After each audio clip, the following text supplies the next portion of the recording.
Okay, this is video number 20 in the Red Flags of a Narcissist series. Video 20 is red flag number 20, which is a focus on the military, God, advanced degrees, success, or other people's stories. Really, in a nutshell, this red flag is all about storytelling, which makes total sense if you think about it. Narcissists are kind of these actors in this game of life, right? And they have all these different masks that they put on and take off. And everybody else that's in their life, right, the rest of us, and all of their stuff, whatever their stuff might be, their car, their children, their degrees, their anything that just surrounds them, are props. And that's kind of how they get through. And so in order to kind of keep up this facade, this charade, they manipulate. And some of the best, most effective ways that they are able to manipulate people is by claiming that they're in the military, or that, or if they really are in the military, exaggerating that or milking it for all it's worth, or saying that they're some sort of deeply spiritual person. And they might even be like a pastor or a minister or a youth leader. But if you look at their actions don't seem to align with their beliefs. And maybe their actions do align with their beliefs until they're caught, right? So their actions seem to line up with their beliefs. They seem to be, really devout Christians, until you find out that they have a girlfriend or two girlfriends and a wife, and they're stealing money from their business, and they're, out just doing all kinds of stuff. So if you pay close attention, and that's another thing with a narcissist, is their actions and their words don't match up for any length of time. It's once you find out who they really are, which is that behavior, those huge behaviors that you uncover, that's who they really are. The rest of the time, you're just seeing the mask. So another way that they con people in is through this pretense of advanced degrees or success. Again, the military ploy and the success ploy, actually even advanced degrees, those are really seen a lot of times on dating sites. And no dating site is immune to it. I've seen it on Match.com, I've seen it on Plenty of Fish, I've seen it on Craigslist, where people will say, there was a huge thing on Craigslist for a long time, I don't know if you remember this, where people were saying, they had this really great car. Let's say the car was worth $20,000. They were going to sell it to you for $10,000 because they were overseas, and they were in the military, and they were fighting for our country, and they were in Afghanistan, and really pulling at your heartstrings. So they would sell you this car for a great deal, but then they'd have to wire you the money, and then the car would be there in a few weeks. And people were falling for it right and left. People were falling for it so much that Craigslist actually put a banner across their for sale page saying that any offers to ship vehicles are 100% fraudulent, because people were getting so caught up in that, and they were putting their common sense aside. I think in large part partly because it was a great deal, and people always want to hope that's for real, which I guess is kind of like a narcissist, right? Like if this really great thing comes across, like you really want to believe that it's real, but if it's too good to be true, it's not.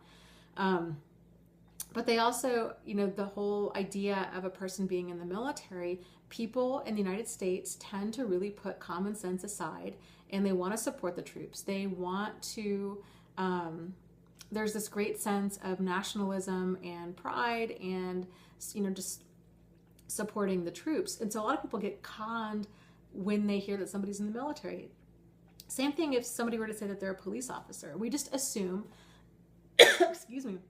we just assume that people that are in the military and police officers are on the level, and that they are solid, decent, high moral people.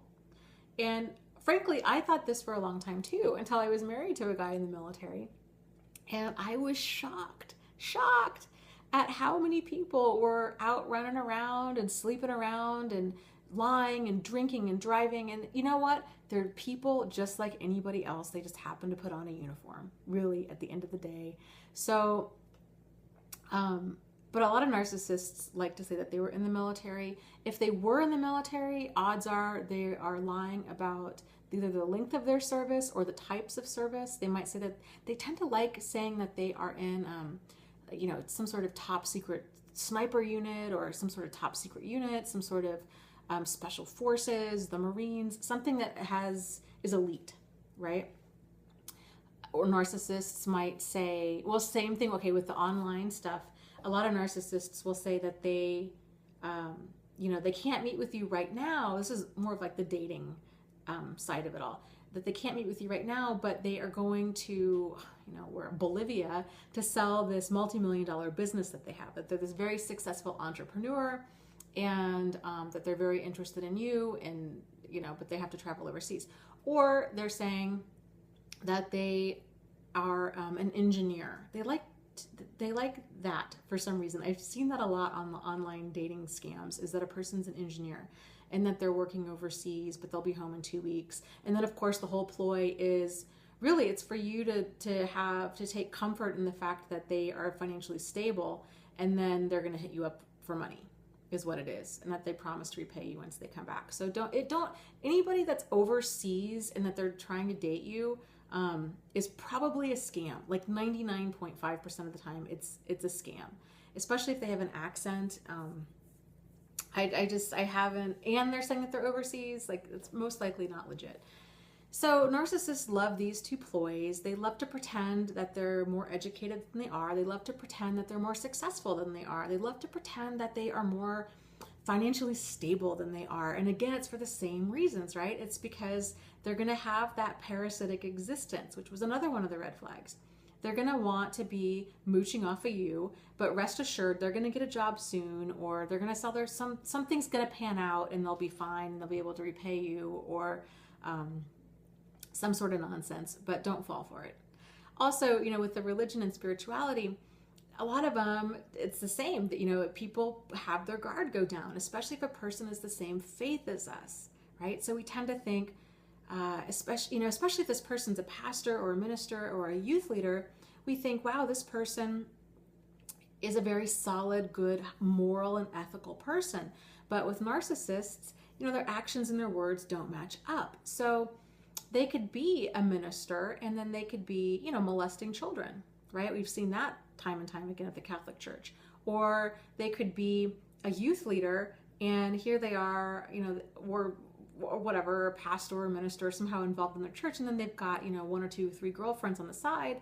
They're, stealing money. They're doing all of these very believer kinds of things. Another thing that narcissists do is they like to take other people's stories and use them as their own. The couple narcissists that I have known, I'm not going to say who it is, because if certain people watch this, they're going to know that I am talking about them. But I know somebody well who would steal other people's stories, and then he would use it as his own. And it was, of course, like really offensive, because the stories that he was taking had to do with military, and they had to do with sickness. Specifically, a person they were claiming that they had cancer when they didn't. It actually happened to somebody else. They were claiming that they had served in a war when really they hadn't. It was their brother that had. So stuff like that. They use these stories because it's just, they don't value the truth. Like, the truth is very fluid to them. It's really whatever they can get you to believe. Again, it's sort of like this actor, right? Like, they are just, their whole goal is to persuade you of something, to persuade you to feel a certain way, to persuade you to think a certain way. It's like that actor playing a role. It's, they're just stepping into it, and their whole goal is to be as convincing as possible. So it's not this normal human exchange that the rest of us have with each other. They have no morals and ethics and values. They have no sense of they do have a sense of right and wrong, because they know enough to hide their behavior, but they really don't value the truth. It's just kind of whatever's going to work for them to get what they want. I had said before, narcissists are often like little children. They just know how to manipulate. And they will kind of go from person to person in order to see kind of who they can manipulate. Narcissists are the exact same way. They just, they tell their stories until they can get what they want, and they just don't understand why you don't believe them. and they get very offended if you don't believe them. So, personally, I'd mentioned this before. Jack, this narcissist that I had dated, he had told me that he was in the military, that he was in this top secret sniper unit, but that there was no record of his service. There was no record of this unit even. It was so top secret and so important, and I'm sure none of that was true. I have seen, with Steve, when he left, we had been kind of butting heads about our different spiritual beliefs, and he had been raised a Jehovah's Witness, and I do not believe that faith, and I have my own. And when he went to go leave, he tells me, one of the last things he told me in person was that I knew nothing about Jesus. And he was so righteous, like so self-righteous about this. And then, of course, come to find out that he had lied to me. He said he was going to go back home and back to New Mexico and take care of his ex-wife who had cancer, and that he was going to get back involved. And I think he was talking about getting back involved with this church, that he really missed his son and couldn't wait to see him. All of this was a lie. So here he is telling me that I just don't know anything about Jesus when he's out lying and cheating and stealing and doing all kinds of nonsense. So not uncommon for them to do these kinds of behaviors. So that's it for red flag number 20. If you have any questions, comments, concerns, frustrations, ideas for videos, things that you'd like to see, parts of your story that you'd like to share, I would love to hear it. Or if you just want to say hi, let me know. Please don't forget to subscribe if you find these videos valuable. That would be fantastic. And please share them so we can kind of get the word out about this. And let's see, my website, narcissistsupport.com. It'll be in the description. Same with my Facebook support group, which is also called Narcissist Support. And I will see you soon for red flag number 21. Stay tuned. Bye.